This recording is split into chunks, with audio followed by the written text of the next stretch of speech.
You see it on your screen. It's kind of blurry. It's kind of wobbly. Some might call that low production values. Others might call it cinema verite. Some might say it's the joy of the internet. Some might say that this is the mark of authenticity. You can tell this is something made by a real human being, not some incredibly expensive production company or corporate structure. No, no, no, no. You see it. It's wobbly. It's blurry. It's out of tune. And you can hear the voice. And you can read the calendar. So you can be reasonably assured that it is indeed Wednesday. And you have come face to face with me, Malcolm Tent, in this, the latest episode of Tent Talks Tunes. Coming at you live on the Facebook. Also archived for forever and a day on Facebook. Also archived for forever and probably 2 days on my YouTube channel, which if you have not subscribed to yet, I would suggest that you rectify this grievous error, this egregious oversight, because you really cannot afford to miss a single utterance by me, Malcolm Tent. It's all there, kids. It's all on the YouTube. There's no running from it. There's no hiding from it. There's no denying it. Once it's posted on there, it is forever. Every word, every gesture, every inflection. It's all there, kids, for you to live, relive, and live again. Not only Tent Talks Tunes, but the Malcolm Tent Shoot interviews are up there. Exciting live concert clips of me slinging a guitar and playing with my various bands. Oh yes, all kinds of stuff. All on the YouTube, just in case you haven't had enough of squinting at that computer screen 27 hours a day, 9 days a week. Did I mention Malcolm Tent Shoot interviews? Guess what, gang? I haven't done one in a very long time, but I've got not one, but two coming up very soon. A two-parter with my good pal Mike Lesser, the former singer of the Gay Cowboys in Bondage, a crucial Florida punk rock band from when I was coming up in the 80s. Mike has broken a long time silence in order to sit in the hot seat and have me aim questions at him. And as so often happens with the Shoot interview series, we were having such a good time, and the anecdotes were flowing so freely that we couldn't wrap up all of our business in just 1 hour. So it ended up being a 2-hour interview, broken up into two convenient, easy-to-use parts for you, the frantic fan, the loyal listener, and the vivacious viewer. So that's going to be airing in a couple of weeks. I haven't chosen the exact date yet, but that'll be happening soon. Keep your eye open for that. Let me take a quick check of the monitor here and see who's tuned in and who's turning on and who's dropping out of their minds here on Tent Talks Tunes. Oh, hold on a second. I see Per from Sweden is there. He said he returned home from a Guitar Wolf gig a couple of hours ago. That is pretty cool. I've still never seen Guitar Wolf live, and I would love to. Very jealous of you, sir. We got Larry from the great Nutmeg State watching. We got Alan, who I think is from somewhere overseas, watching. We got James from the Armed Delight Rifles watching, and a few others whose names I cannot see. Thanks, guys, for tuning in. Y'all very good for my ego. You make it expand relentlessly. This is kind of a weird Tent Talks Tunes tonight because I went to the dentist earlier today. I got a couple of crowns put in. Woo! Quite a while, and I finally found myself in a position this month to where I could get it done.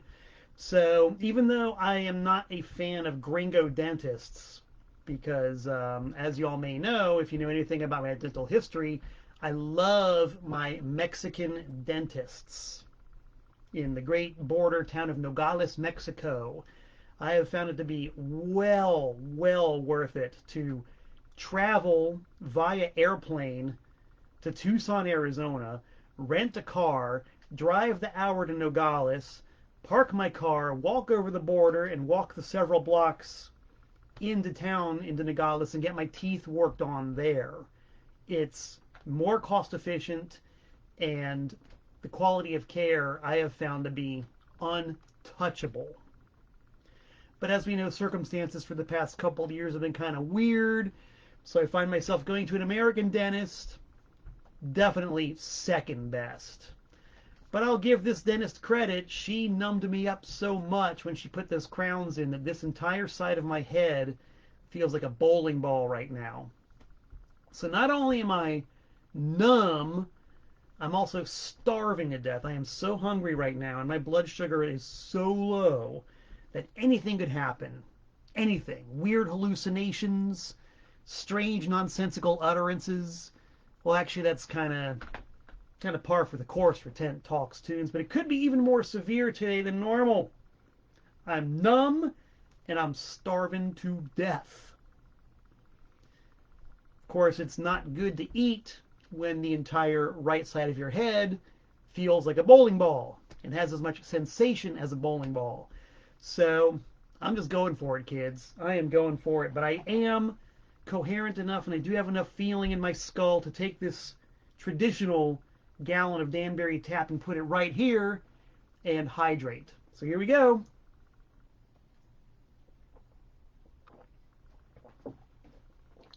That hits the spot. All right, we got a lot of stuff going on now on this week's episode of Tent Talks Tunes. So let's get right down to it. Let's check the bulletin board. Yes, well, as you might have seen on my introductory flashcard, on the bulletin board we've got a flyer for the Danbury Record and CD Expo, which is happening November 5th at our exciting new location at the VFW Hall in Danbury proper. We've got dealers coming in from all over New England. We typically have a completely sold out house when we do the Danbury Record and CD Expo, which means lots of dealers selling lots of stuff. So put it on your calendar, kids, November 5th. We endeavor to make it a darn good record show. If you can't wait that long to see me in person selling records, hey, you can go to New London this Sunday. This very Sunday coming up, weather permitting. Hopefully the weather will hold out. It's kind of rainy right now, but if the weather is good on Sunday, I will be at the Every Other Sunday Market on Golden Street in New London, right in front of Telegraph Records. It's a block of New London. They block off the street. We, the vendors, come in, and we flog our products at you. And I got a lot of records that I'll be setting up under a tent on a couple of tables. Come on down. It's a free event, 11 a.m. to 5 p.m. Lots of fun in the beautiful outdoors down by the water in New London. I always have a really good time hanging out with everybody and seeing my frantic fans and loyal listeners, and maybe even want to buy some records too. So yeah, come on down. Keep an eye on the weather. If it works, I'll see you there. What else is going on? Hey, that very same night, that very Sunday, which is June 5th, we got Helmet. And from Stamford, Connecticut, the Hosemen. They are playing live at the Fairfield Theater Company, which is pretty cool. It's a really neat venue. It's run by good people. It's a non-profit, and they're trying to expand their roster to bring in bands like Helmet. I saw Godspeed You Black Emperor play there a few weeks ago. They were awesome as always. I saw X a couple of years ago. So make a note of that. Helmet in Fairfield at the Fairfield Theater Company. And guess what? I have one pair of free tickets to give away to that Helmet show. All you got to do is message me. Send me a message on Messenger saying, I want to go, and you get it. The first person to respond via message. Don't leave a comment because I won't see it until later. Leave me a message in my personal message box saying that you want a pair of free tickets to see Helmet and the Hosemen live at the Fairfield Theater Company this Sunday, June 5th. First one to message me gets it. and I'm sure it's going to be a corker of a show. I fully intend to go there. If all goes well after the second Sunday market in New London, I'm going to just go up the shoreline to Fairfield and see Helmet play live. I don't think I've ever seen Helmet play live. Oddly enough, I'm 99% sure I've never seen them. I don't know how they've eluded me all these years. I have a vague memory of them playing at Tuxedo Junction in Danbury sometime around 1996, 95 maybe? God, that was a long time ago, but I don't think I saw them. If any experts out there know if Helmet ever played Danbury, let me know. I'm very curious. So I think that's the bulletin board. We got the bulletin board all checked out, right? We got Helmet, we got the Danbury Record and CD Expo. We got the second Sunday market coming up. All right, this is good. I can see out the corner of my eye the comments are coming in, so I'm glad to see you guys are interacting with me. Let's check the mailbox, shall we? Let's see what kind of exciting things have arrived in the mail since I was here last week. Excuse me, just a friendly reminder, or hostile reminder if you roll that way. That's my mailing address, Malcolm Tent, P.O. Box 3626, Newtown, Connecticut, 06470. If you send me something and you want me to send you something back, I will. I want to first rectify the fact that last week I showed everybody this fantastic, beautiful, hand-drawn portrait of Alice Cooper that was sent to me by my friend Scott in El Paso, Texas. I didn't know if Scott wanted me to mention his last name on the air because some people do like their privacy, but he's apparently okay with it. Scott Staley is the name of the artist who did that fantastic Alice Cooper drawing, and he's invited me to mention his email address, which is ssdirtbag67@gmail.com. So if anybody wants a print of this, contact him at that email. If you want that email, if you didn't grab it there, let me know. I'll send it to you. I love art. What else have we gotten in the mail? Well, y'all saw a post about this most likely. This arrived in the mail. This is the test pressing of a brand new title coming out on my label. Oh yes, my label, TPOS, which you can find on all the regular internet, normal, usual sources. A full-length LP of the wax cylinder recordings of Aleister Crowley, the wickedest man on earth, as they fancied him to be. Yeah, this is really cool stuff. The authentic voice of Crowley pressed onto vinyl. It is incredibly lo-fi. Because wax cylinders in the year 1919 were not exactly 24-bit digital, but the sound and the atmosphere and the overall feel for these things is incredible. They sound so, so cool. And it is indeed the voice of the man himself. And since the playtime on those was just a little bit short, I created 4 ambient remixes using the voice of Crowley himself, which round out side 2. And I think they sound really cool. I was striving to create some atmosphere of my own, and I do believe I succeeded. So Lord willing and the creeks don't rise, this will be actually pressed and available sometime before the end of the year. I'm guessing around November-ish, October-ish. I think the pressing plants have been freed of the Chicago Live at Carnegie Hall reissues, which are absolutely useless and serve no purpose whatsoever other than making the pressing plants backed up forever and ever and ever. Just saying. That junk is done, so hopefully my record can go into production soon. Got a few other things in production too, but I'm not going to talk about them until I have more concrete evidence of their existence, which once again should be sooner than later, I really, really hope. Other things that have come through my greedy little mitts are actually not in the mail, but kind of random occurrences. I wanted to mention last week that my good pal John Adam, the car mechanic wizard from Raleigh, North Carolina, who is also Anti-Scene's road dog, he gifted me with this really cool supplement from Charlotte. I guess Charlotte had, or maybe even still has, a free weekly music paper. This is from the Anti-Scene 25th anniversary concert. They did a big front page article featuring the lineup of the band from that time. And I'm pretty sure I never had one of these. So John, thank you for that very much. I really appreciate it. John has got most likely the biggest Anti-Scene collection on Earth. I don't know if anybody who's got a bigger collection of Anti-Scene vinyl and ephemera than John Adam. There might be a couple of pretenders to the throne, I don't know, but he is the man. And he had a couple extras of those and gifted me with one, so thank you very much, John Adam. A couple other things I found that did not come in the mail. Ooh, wow, I can kind of do this from the front.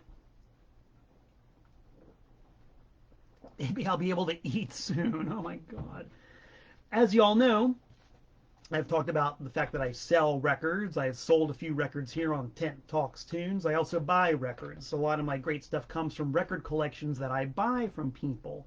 That's a subtle hint. If you've got a record collection to sell, message me. I want to talk to you.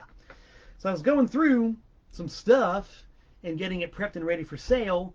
And rule number one, when you're prepping records for sale, is to always pay very close attention to the contents of the record sleeves, because people, will quite often stash things in the sleeves. You never know what you might find. One question that people have asked me on more than one occasion is, hey man, have you ever found money inside of a record sleeve? And the true, honest to God answer is yes. Once in 37 years of full-time professional record dealing, once I found money inside of a record cover. I found not one, not two, but $3. $3 tucked inside of a record sleeve once. That was a very good day. $3. Sometimes, though, you find things that are better than money inside of a record sleeve. And I recently found a couple of things that blew my mind, baby. I was looking inside of an album, and I wish I had taken note of who the album was by, but I saw a couple of square pieces of paper inside this record sleeve, and Lord have mercy, you could have knocked me over with a grain of space dust when I saw that somebody had stuffed inside of a record cover, and I guess forgotten, a picture sleeve. There's no record in it, but a picture sleeve for the first couple of Cramps singles. The self-released, independently done 45s by the Cramps from 1977 when they had first moved to New York City. And these were reissued later as part of the Gravest Hits 12-inch single, but these are the original picture sleeves. This is so dang cool. I love stuff like that. So these are going to go into the personal collection.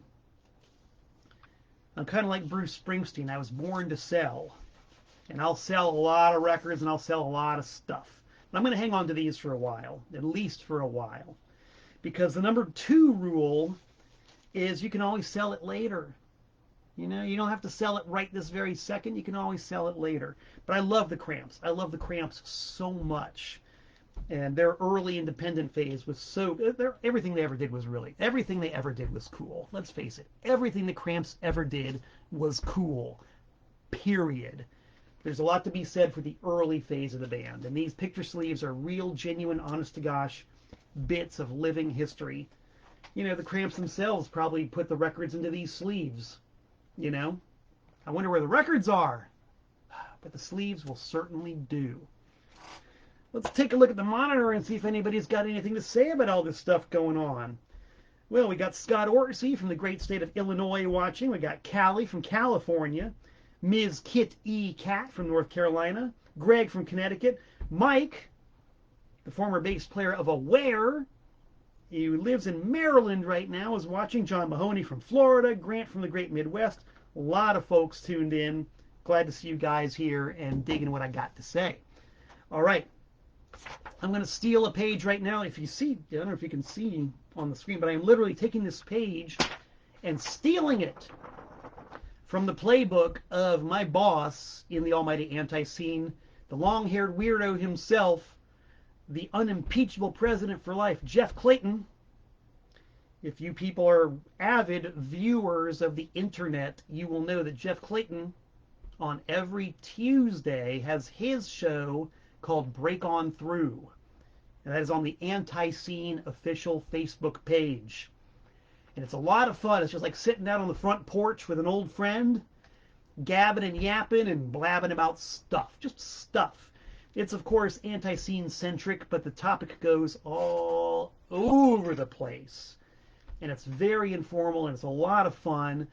And for the past few months, Jeff has been doing top 10 lists on his show. And I thought, yeah, top 10 lists, those are really cool. But, you know, for some reason, I don't know why, I could never think of anybody to do a top 10 list for. I don't know why. I just couldn't think of anybody to do a top 10 list on. But by magic, like a meteor dropping out of the sky and landing on my somewhat less numb head, look at that. I can inflate my cheek now. I couldn't do this in 21 minutes ago. That's pretty cool. Let's try to take a sip of water and see what happens. Oh, my stars and garters, I'm getting my feeling back, and you guys are witnessing it live on the internet, or archived on the internet. So I was watching Break On Through yesterday, taking notes and getting ready to upload it to the Anti-Scene YouTube channel. And my house is decorated, as you can imagine, with lots of music ephemera. And in my kitchen, on one of the spaces between my two windows, I've got a whole bunch of cassettes stacked up by bands who I really love. And I looked right there at a Joe Jackson cassette, and it came to me. Joe Jackson Top 10. Why not? I love Joe Jackson. Joe Jackson is one of the very few bands who I have only talked about just a little bit on Tent Talks Tunes. But I love Joe Jackson. I saw Joe Jackson play a show, I think about 3 years ago in Ridgefield, Connecticut, and he was great. I mean, he was really, really, really good. He had a band. He was playing a lot of piano.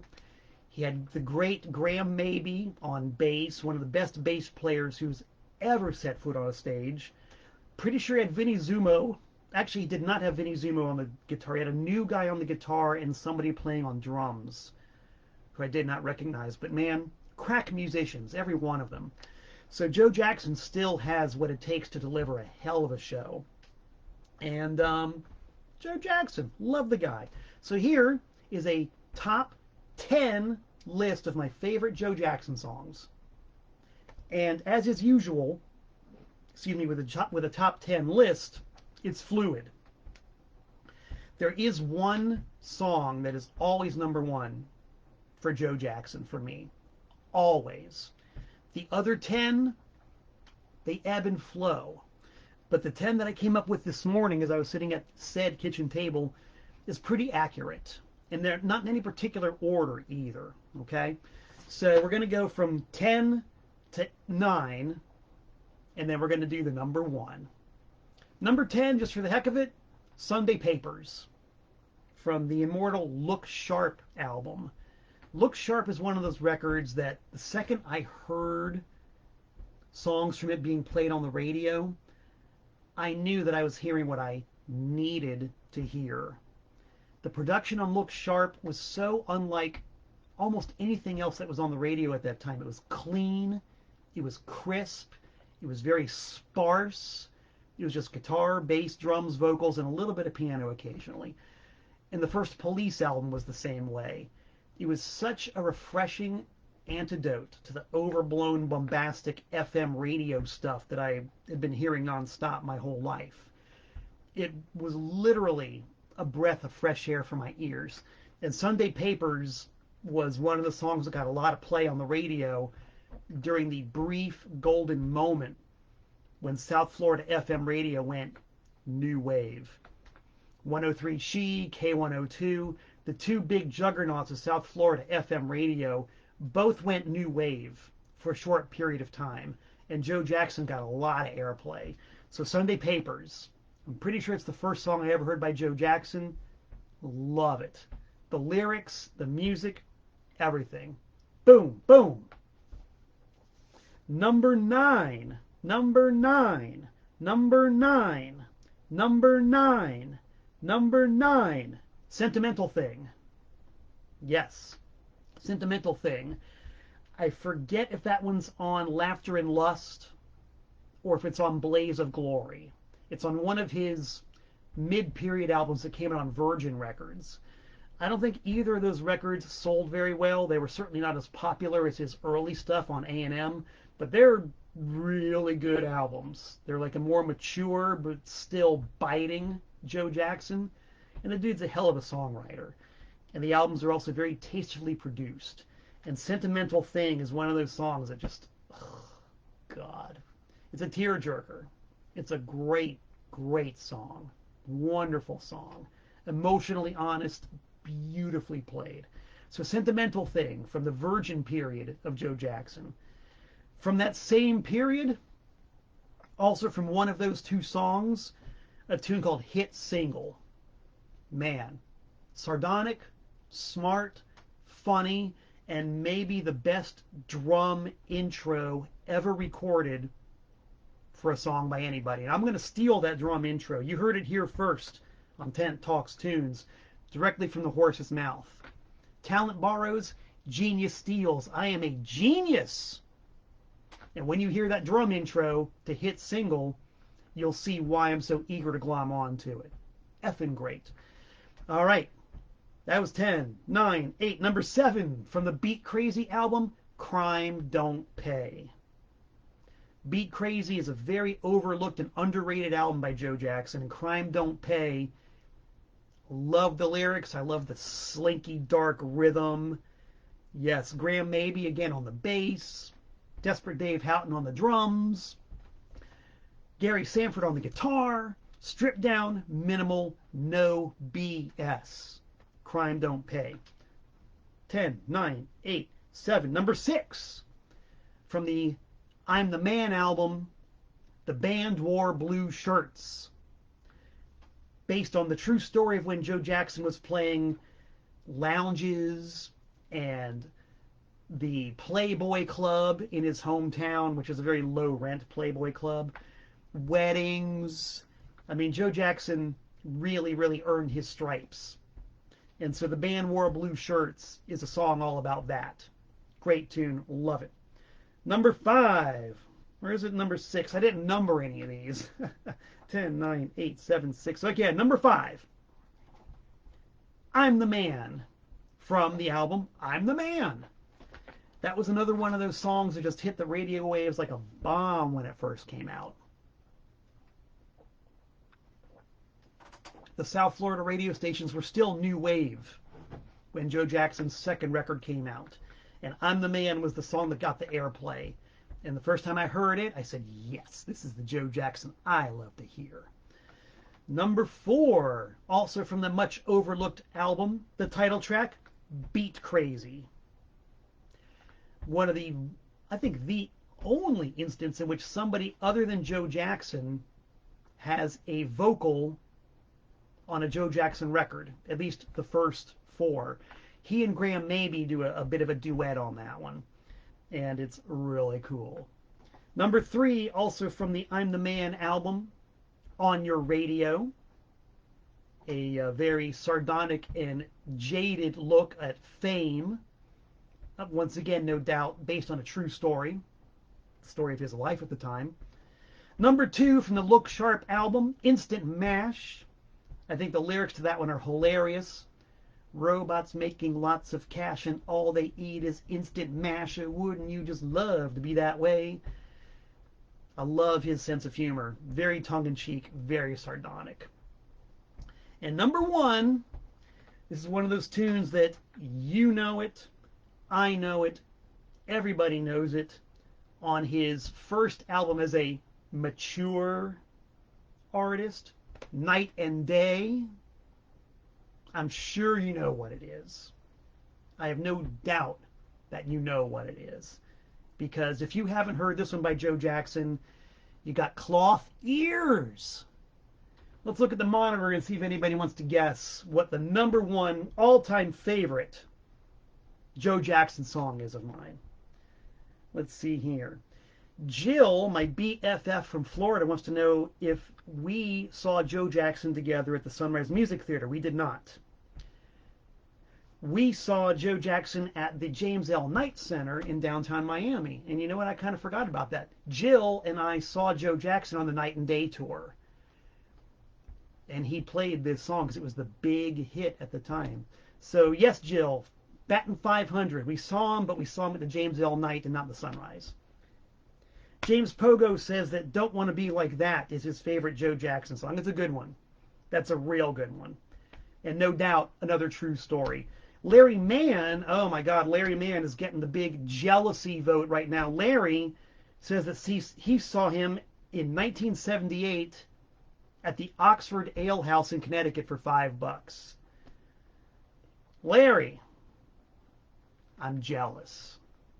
Larry definitely scores the jealousy points, and Larry also correctly guessed my favorite Joe Jackson song of all time, bar none, the one that just makes me melt into a big old puddle every time I hear it, Steppin' Out. Another Joe Jackson song that's absolutely brilliant and perfect in its simplicity. That song doesn't even have a verse and a chorus. It's basically the same bass line the whole song through, a very tasteful drum machine the same way through, and it relies on the dynamics of the vocals and the lyrics to supply the verse chorus. Beautiful, beautiful song. You can't go wrong with Steppin' Out. If Joe Jackson's made $10 million off of that song, he's earned every one of those dollars. So big salute to Joe Jackson for giving me a hell of a top 10 with a minimum of 10 runners up, and #1, Steppin' Out. Prost.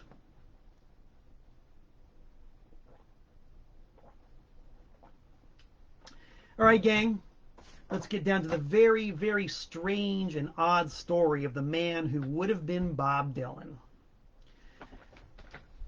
My involvement with this guy goes back to a time when I had just moved to Connecticut. I was 22 years old. I was born in South Carolina, but raised in Florida from the age of 2 to 22. And when I moved to Connecticut, it was, as you can imagine, a bit of culture shock. Connecticut is very, very different from Florida. The people are different, the terrain is different, everything's different. And I love it here. This is my adopted home state. If you take a core sample, you'll come up with good Southern boy from stem to stern, from surface to core. But I love Connecticut. I really, really like it here. And amongst the first people who I met when I first moved to Connecticut were some very interesting, kind of wild people. They all lived in Newtown, and they were like genuine, authentic, old hippies. Like real hippies who never stopped being hippies, who never put down the torch, who never gave up on peace and love and activism. They really, really believed in the hippie ideal. And that was kind of cool, because when I was a little kid, I wanted to be a hippie. And everybody knows that punk rockers are only hippies anyway, just with different haircuts. So it was just really cool meeting these people. And they listened almost nonstop to this guy who had a beautiful singing voice and a beautiful guitar picking style who I'd never heard before. Never heard of him, knew nothing about this dude. And they told me that his name was Phil Ochs. And it was through these old hippies that I fell in love with Phil Ochs. Man, great. At the time, Phil Ochs records were damn near impossible to get because during his career he never really sold that many. You know, he might have had one or two albums that actually did appear on the very lower reaches of the Billboard charts. You know, his various record labels released singles. They never charted. His record sales were poor to non-existent.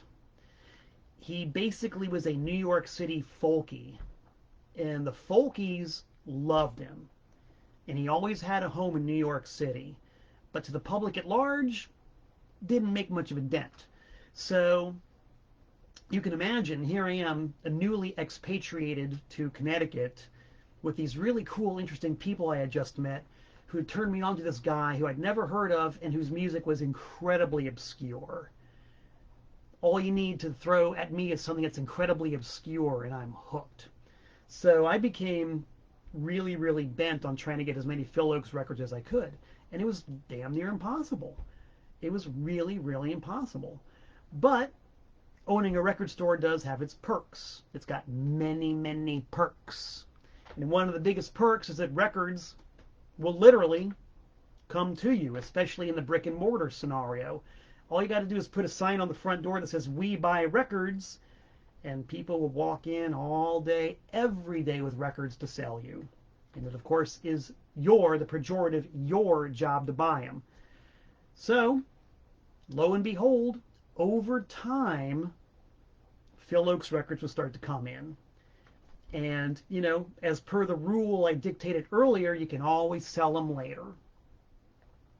The flip side to that is you can always keep them. And so I kept my core collection of Phil Ochs records. And one thing that I did find tucked into a record was this issue of Broadside magazine. Now, to really understand Phil Ochs, you got to understand the scene that he came from, which was the New York City folk singer scene. The New York City folk singer scene is probably best known for spawning Bob Dylan. But Bob Dylan was a guy who really, when you get right down to it, was just passing through.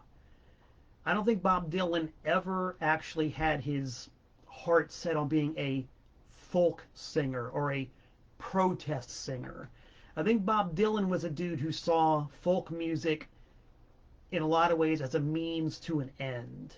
I have no doubt that he loved the medium. I have no doubt that lyrically he was very sincere in his folk music phase. But as far as that went, Dylan at his true core was a rock and roller.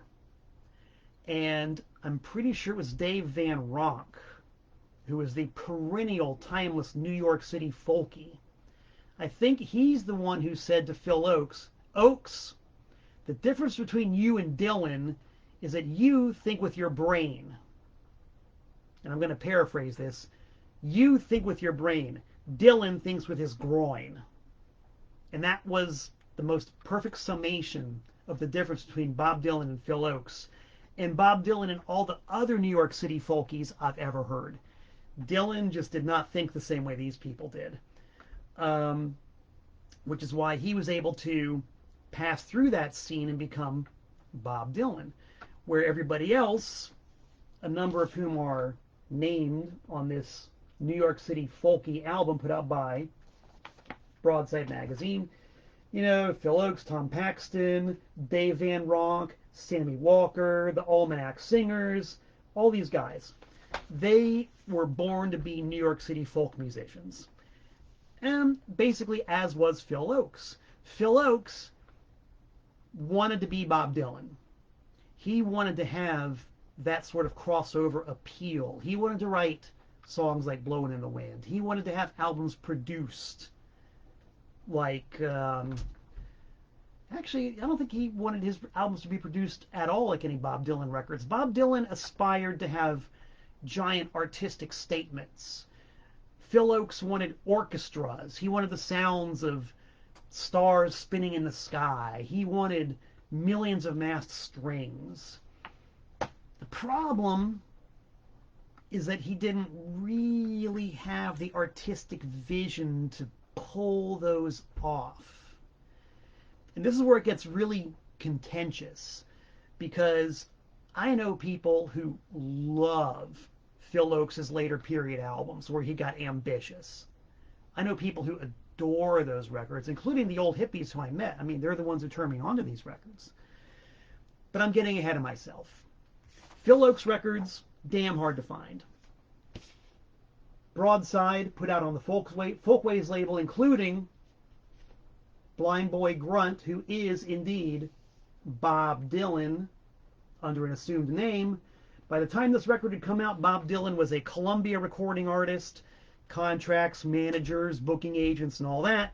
But just as a favor to his old New York City folk friends, including Phil Ochs, he did a guest spot on this record, but under a pseudonym.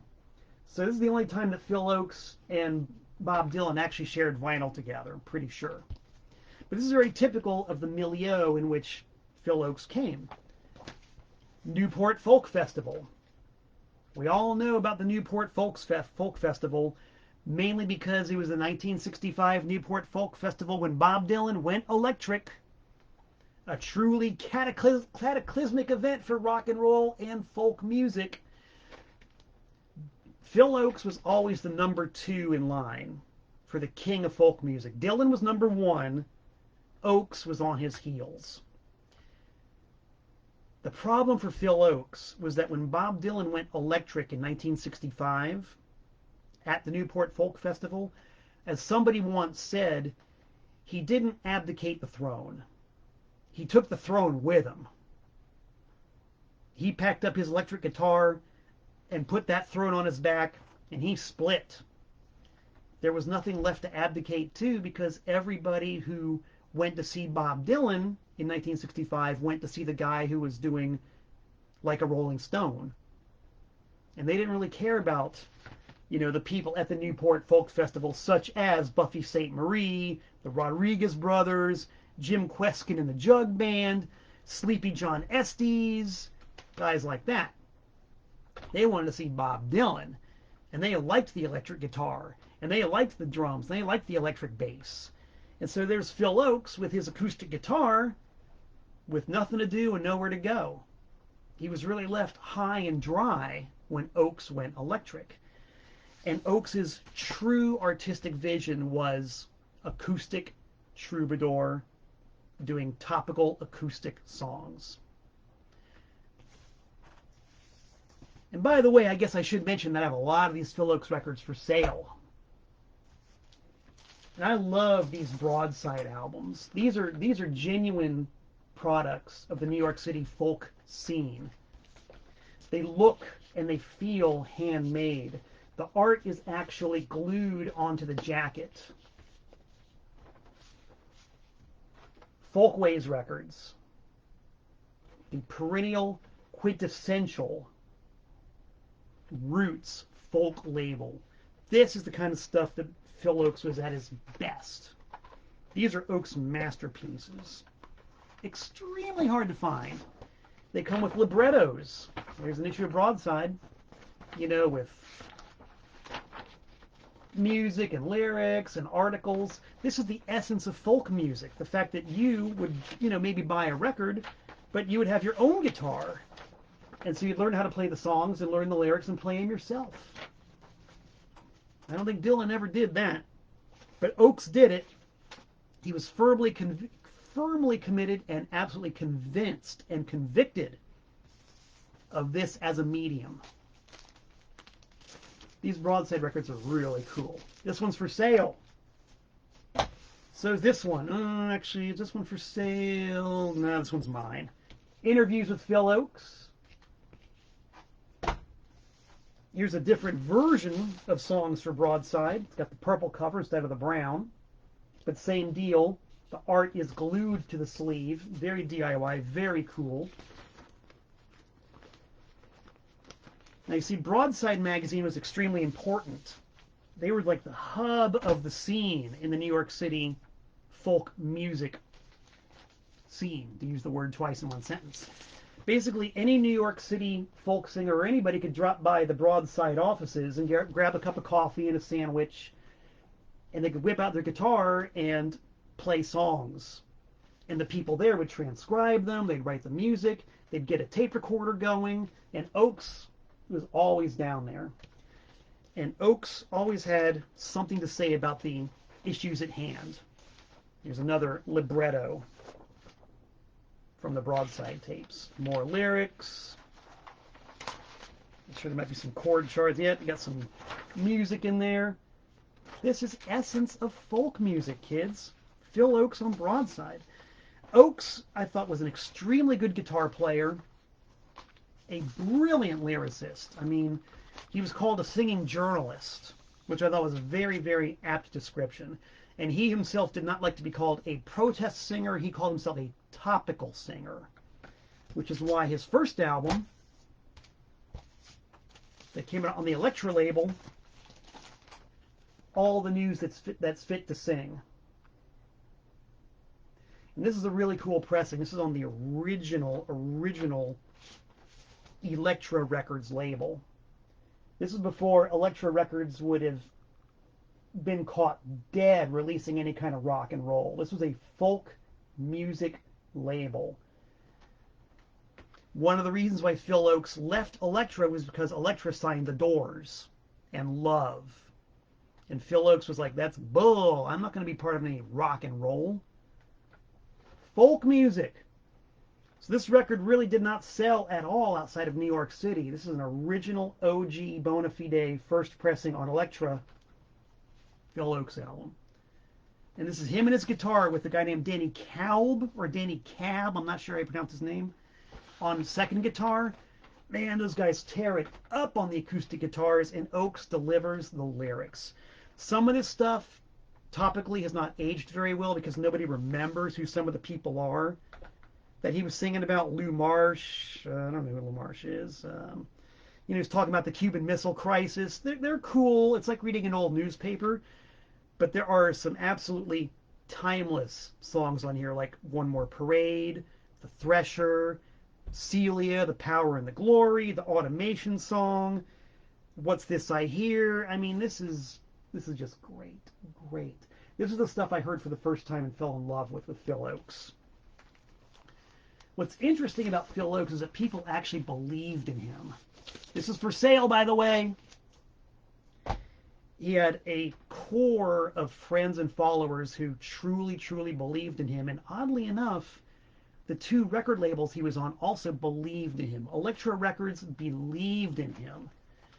He only did 3 albums by him, and he didn't sell hardly anything, but Elektra always kept his stuff in print up to the 70s. The fact that you've got this pressing on the Butterfly label is testament to that. This is probably even harder to find than the label I just showed you, because his records just did not sell. By the time I was interested in Phil Ochs in the 80s, you couldn't get them. But they were pressed into the 70s. The exact same jacket design with the old-fashioned cardboard tip-on sleeve, but a newfangled modern Elektra label. Still pretty hard to find. Guess what? This one's for sale too. His second album, I Ain't Marching Anymore. I don't even have one of those in my personal collection. His third album, Phil Ochs in concert, baby. This might be the definitive live or any Phil Ochs record, as the cover implies. One man, one guitar, one audience. Boom. The weird part about this one is that on the back cover he printed poetry by Mao Zedong with the inscription, "Is this the enemy?" Not too sure about that, Phil. Not a very good career move and not a very good artistic statement either, just saying. But you got to give Phil, whoops, it's mine, I can throw it around all I want.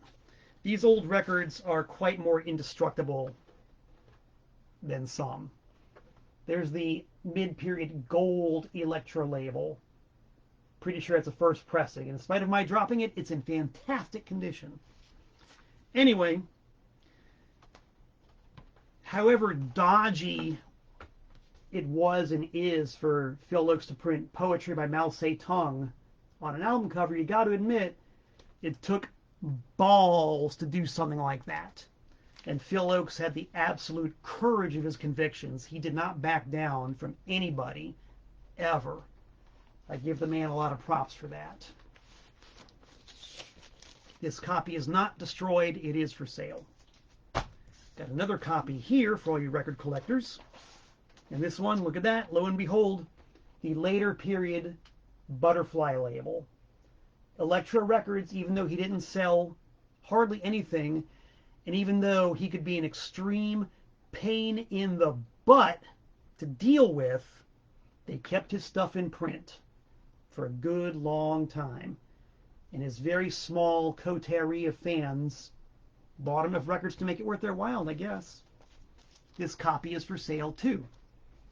So all you collectors out there can have two variants of the two records I just showed you. So Phil Ochs was nothing if not ambitious. He was ambitious.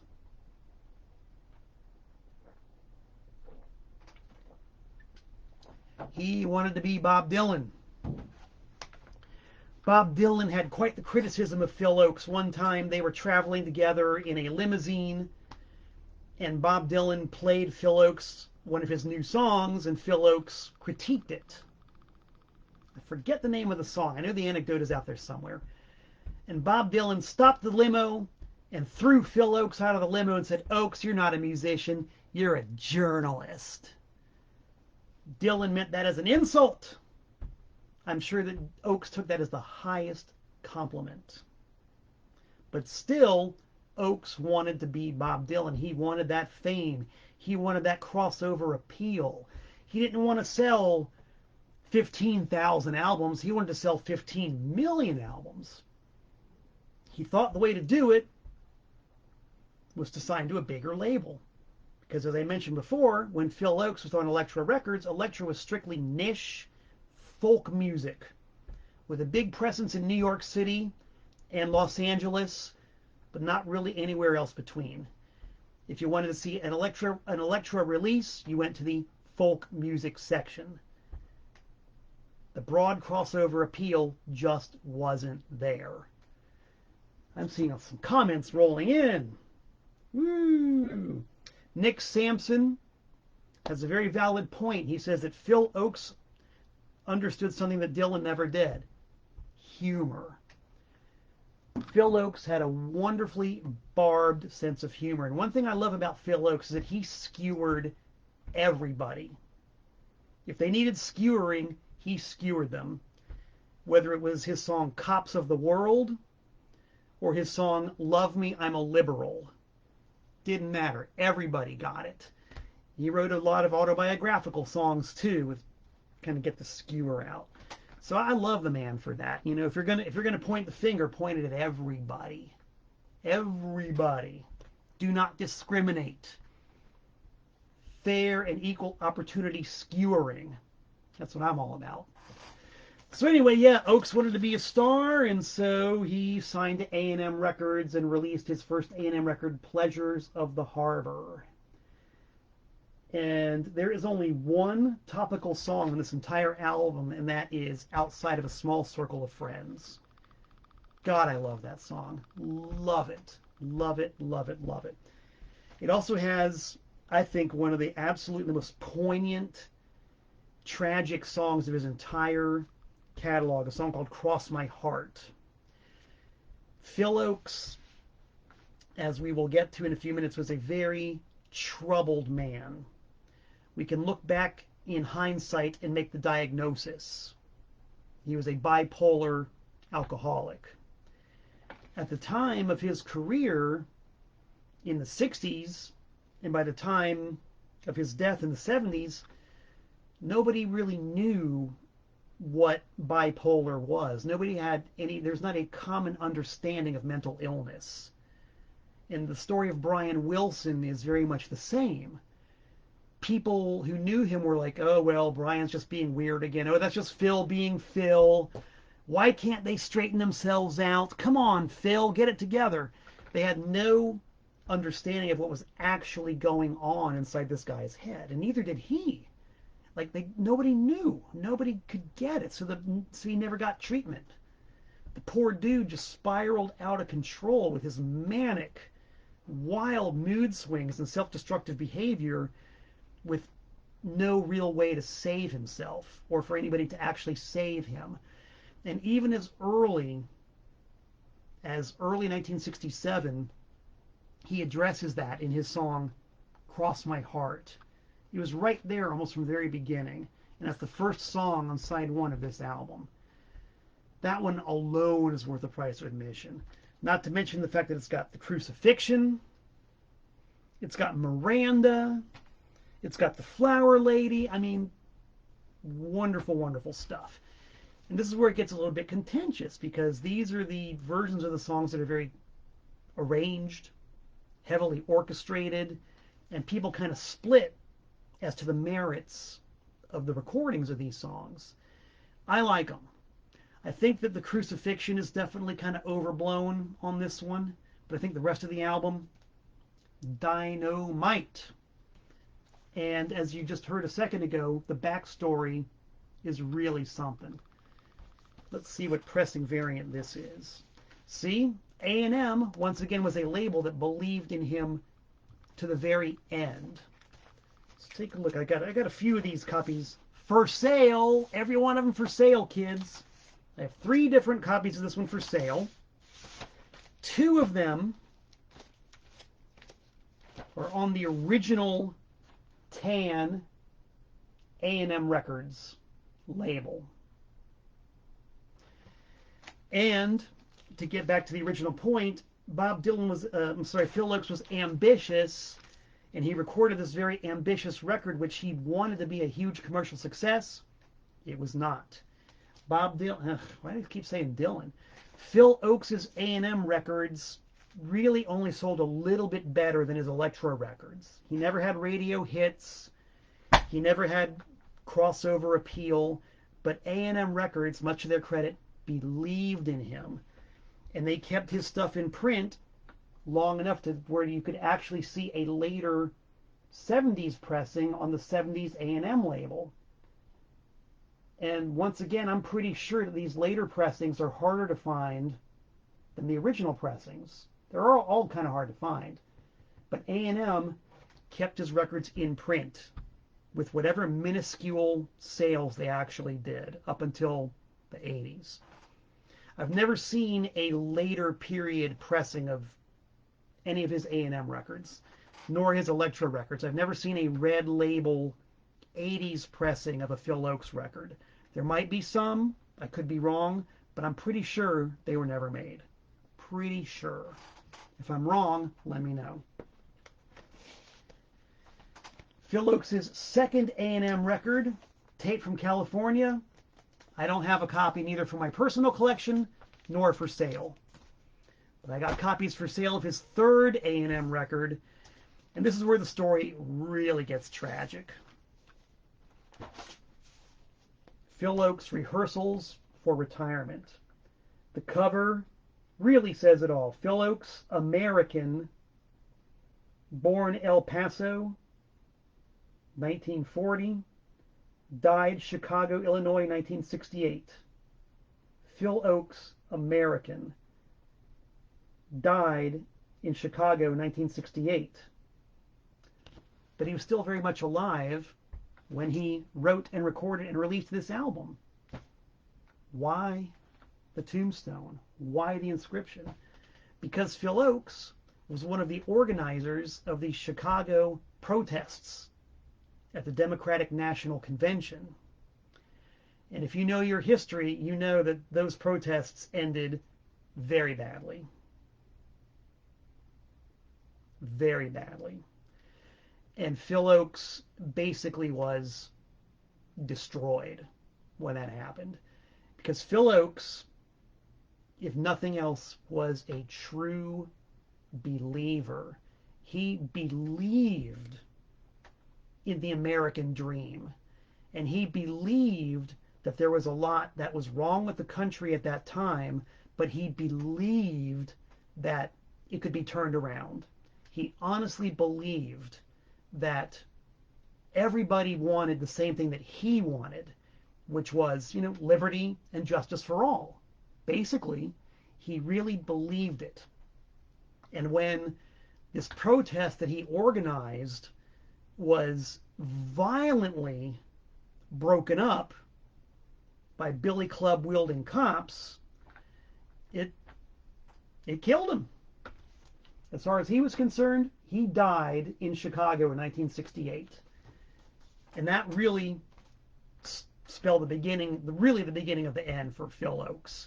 Even though you listen to the song Cross My Heart on the Pleasures of the Harbor album, you can see that the signs were already there.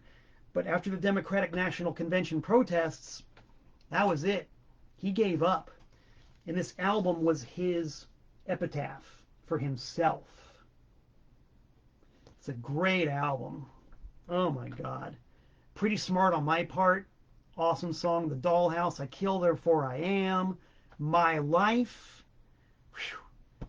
Heavy stuff. Another Age. Rehearsals for a Retirement. The Scorpion Departs But Never Returns. Kind of the same deal. There's a lot of divisiveness over the orchestration on this album. But the songs, can't deny them. Original pressing on the original A&M label. Is it for sale? Bet your bippy it is. So Phil pretty much went into his long, slow decline after this record and pretty much decided he was never going to do anything ever again. No more recording, no more writing, no more touring. That was it. But he actually, in reality, just couldn't stop. So he ended up somehow coming up with this concept in 1970. The concept that he had was of a character named Elvis Guevara. Because in his mind, the reason why his movement failed and why the protests at the Democratic National Convention didn't revolutionize America was that he and the protesters didn't know how to present the idea to middle America. So he thought that if he could do it the same way that Elvis did, if he could deliver his message the way that Elvis delivered his music, then he could do it. He believed that if he put his message into a presentation like Elvis, that he could win people over. And thus you came to the extremely bizarre album, Phil Ochs' Greatest Hits. What a strange and absolutely tragic record this is, because somehow, like, by this time Phil was in real decline. He was drinking very, very heavily. The bipolar was very out of control. And he literally didn't have the ability to see his ideas through. So the idea of this sort of Elvis Guevara character appears on the front cover of the album. It's Phil Ochs with an electric guitar and a gold lame suit, kind of like Elvis, but there's no explanation for it. The title doesn't really clue the listener into what's happening.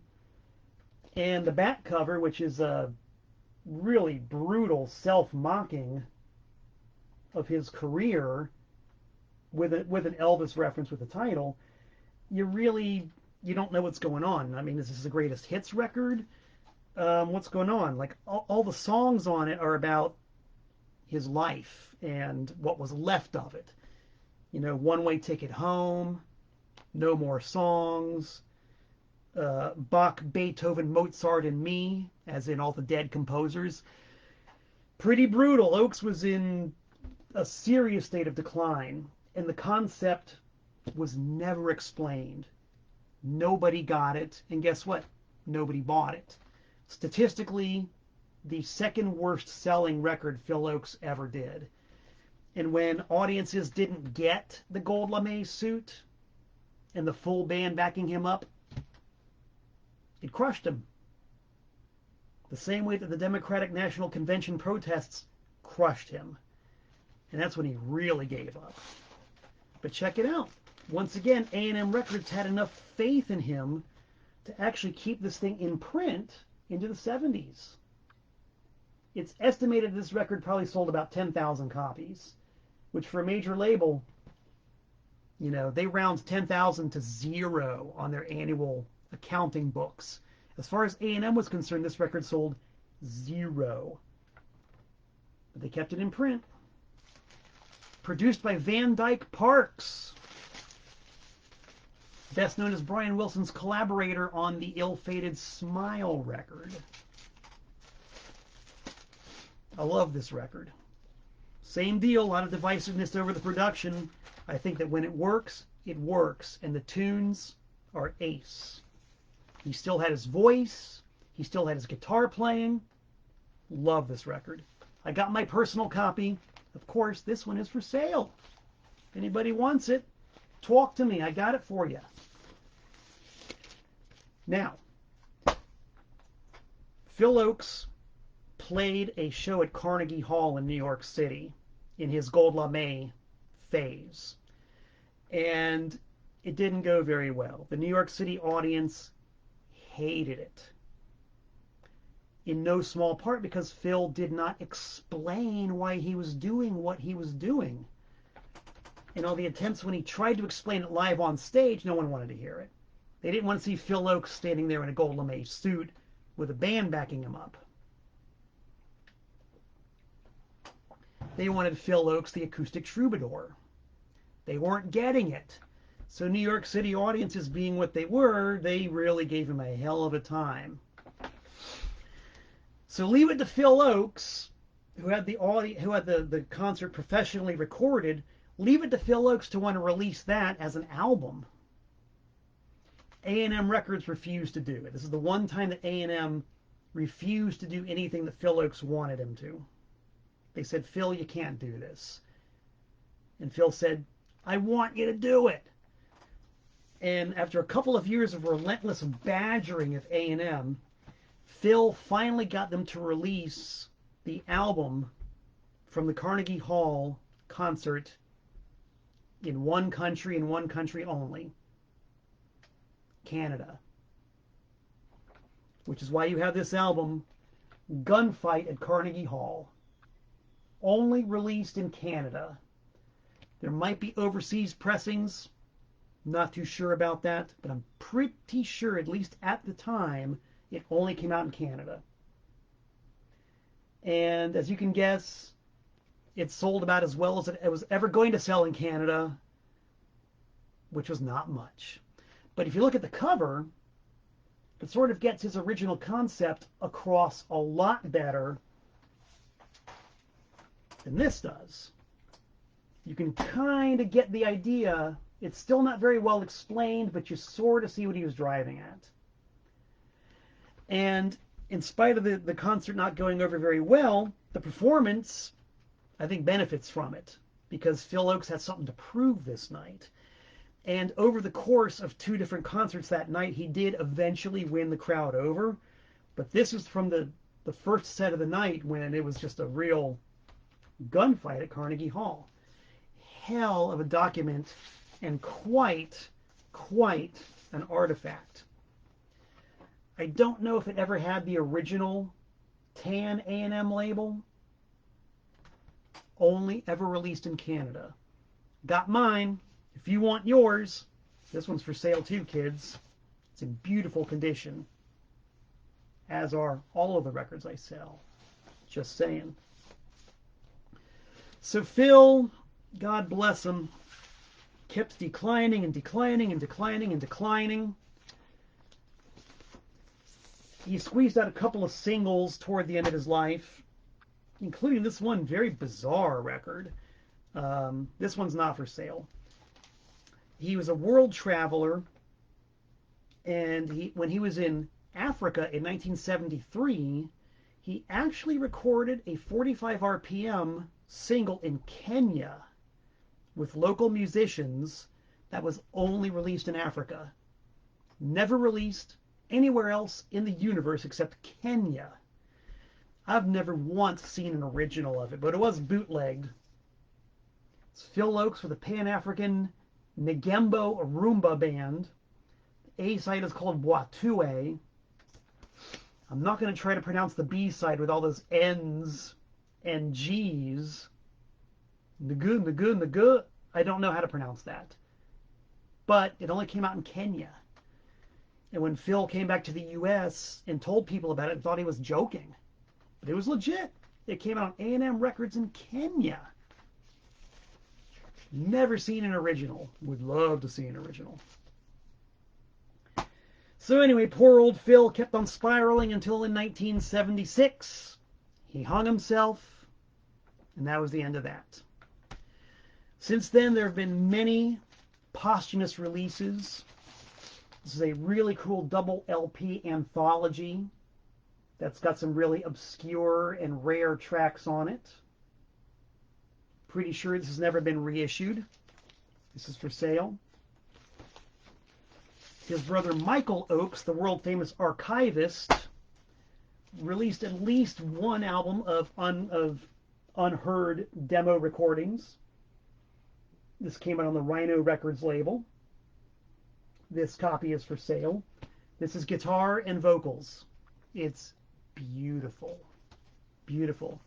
Phil Ochs threw away and left unreleased songs that a lot of people would scratch their eyes out to record and release. And that, in a nutshell, is the story of Phil Ochs. I love the Phil Ochs. I love the music. I love the man. The story is compelling. He would have been Dylan, but he just couldn't do it. Luckily, the music survives. There's at least one biopic about him, at least one documentary about him, and 2 books written about him. I don't think any of them are in print anymore. But if you can find them, check them out. It's a hell of a story. And if you want to buy a bunch of Phil Ochs records, let me know. And if you haven't claimed your pair of tickets yet for the Helmet concert at the Fairfield Theater Company on June 5th, do it now. Message me. First come, first served. Send me a message in my inbox. If you're the first one to message me, you got the tickets. I plan to go to the show after a nice long day of selling records in New London on Golden Street at the Every Other Sunday Market in front of Telegraph Records in New London. And that about wraps it up for me. I'm happy to report that my face is no longer numb.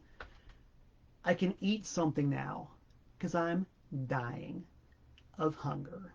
But I'm glad that I was able to bring you Tent Talks Tunes this week. I thank you so much for tuning in and checking it all out and listening to me rant, rave, and ramble and rumble.